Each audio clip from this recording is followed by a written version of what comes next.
चिखली ग्रामीण रुग्णालयात औषधांचा तीव्र तुटवडा, 2 महिन्यापासून कप सिरप उपलब्ध नाही. चिखली तालुक्यातच नव्हे तर संपूर्ण बुलढाणा जिल्ह्यात गेल्या 2 महिन्यापासून सर्दी, खोकला आणि कफ यासारख्या विषाणूजन्य आजारांनी जोर धरला आहे.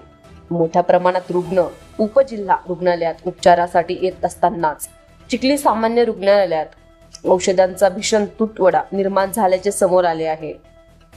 रुग्णालयात गेल्या 2 महिन्यापासून कप सिरप उपलब्ध नसल्याने रुग्णांना खासगी दुकानदाराकडून महागात औषधे विकत घ्यावी लागत आहेत. अनेकांनी नाराजी व्यक्त करत सांगितले की डॉक्टर तपासणी करतात पण औषध नाहीत, बाहेरून घ्यावी लागत आहे.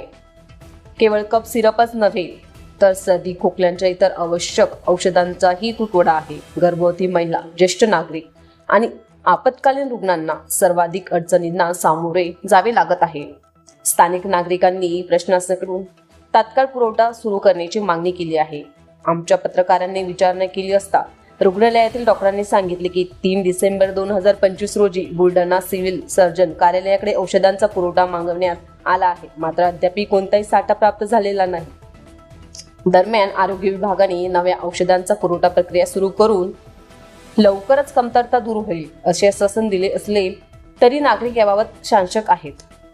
औषध तुटवड्यामुळे निर्माण झालेली ही परिस्थिती ग्रामीण आरोग्य व्यवस्थेतील गंभीर उणीवा उघड करत असून रुग्ण मात्र सर्व गोंधळात अडकले आहेत. आता आपल्याकडे औषधी कुठल्या कमी आहे? कप साहेब सगळ्यात महत्वाचं नाही आहे सर सध्या. अजून काही मित्र साहेब आपल्याकडे नाही. कप साहेब असतो.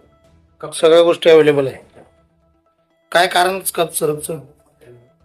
आमचे जे चार्ज अधिकारी आहेत त्यांनी सांगितल्याप्रमाणे जे इंडियन दिलेले आहे तर ते बुलढाण्याहून त्यांना जर प्राप्त आहे. त्याच्यामुळे जो साठा पाहिजे आपल्याला औषधीचा मुख्य करून खोकल्याच्या औषधीचा तो नाही.